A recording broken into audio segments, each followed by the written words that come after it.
Let's see what's left of my chatterbait, which is really annoying because I just ordered lures.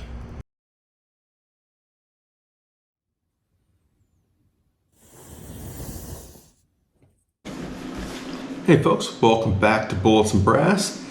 Today we are talking about basics, Seaguar basics, now that I've had it out of the water.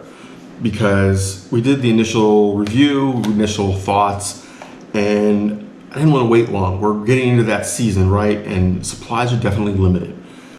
I've had this out now 2 trips. I used it as the primary line. I had this on the cheapest reel, the Bass Pro Formula Limited Edition. It's also my newest reel. I'm not super comfortable with it yet, super used to it yet. I'm still getting a feel for it, right? I didn't have any issues. The only backlashes I had were not the line's fault, were not the reel's fault. They were either me getting the reel set up still, or me screwing up royally. Oh, and that one I screwed up. That was me.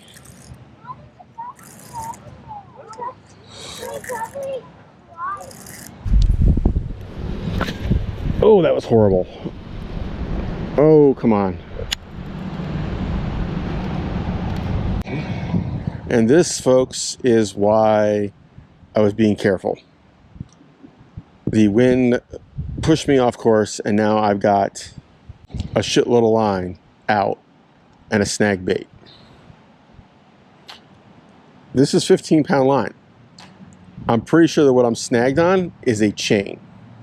Nope, tree limb, we got it. Folks, perk of heavy line.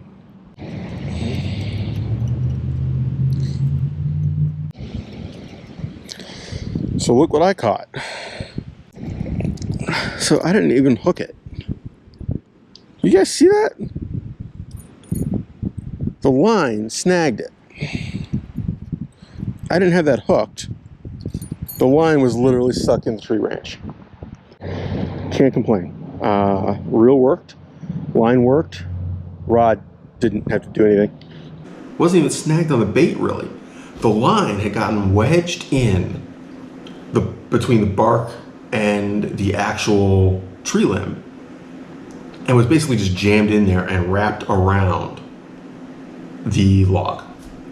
The hook wasn't in the log. The head of the bait was not actually jammed into that, crevice. It was just sitting there.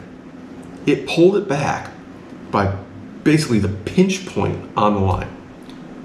Now, to me, that says something about the line, right? I mean, it's 15 pound, but a pinch point hold held. Let's take a look at the memory.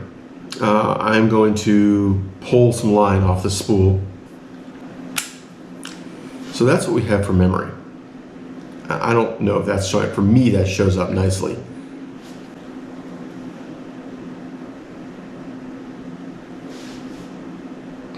I wasn't pulling hard. I'm running it through my fingers. Almost no tension. Let's give it a little tension. So that was me putting a little bit of tension, not hard. I don't call that memory.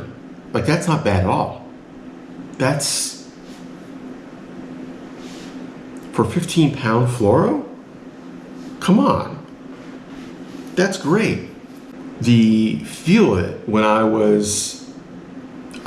put my finger right here and I let the line run across my fingertip into the reel.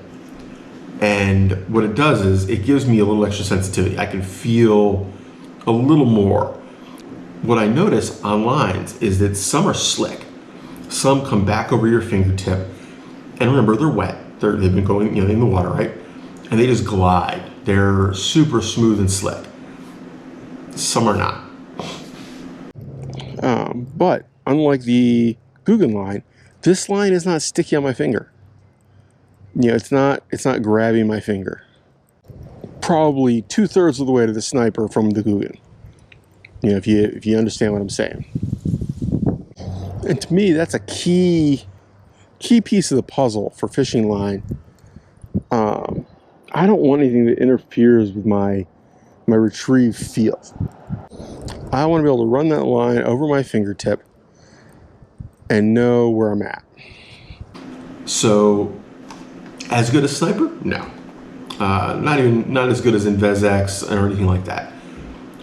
But $10 versus $15 or $20 Guggen line, and I mean, I'm not picking on the Guggen line. It represents a huge chunk of the Fluoro market, because the Guggen line is not particularly good or bad.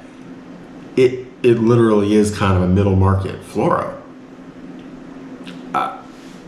I don't know why, if you're not spending the money on high-end line, I don't know why you would not use this instead. I know I'll be buying more. Unfortunately, I came back from Bass Pro after seeing their supply situation and put in an order at Tackle Warehouse before I had a chance to use this. I really can't say enough. I think that my initial impression was correct. This is going to vastly disrupt the market. It's not that it's such a great line. It's that it's taking things that we expect out of premium lines and bringing them down to a price point that is below even the normal economy line. I applaud Seaguar. I think that they are doing the market, doing the general fishing population a huge service. This is not catering to the high-end fisherman. This is not catering to the guy who makes his living doing tournaments. This is for the guy running charters who needs constant replacement of line, and it's coming out of his bottom line. This is for the guy like me who goes fishing regularly but isn't really hardcore about it. I would absolutely trade some performance at the top end for half the money spent. Definitely. I'm going to do it.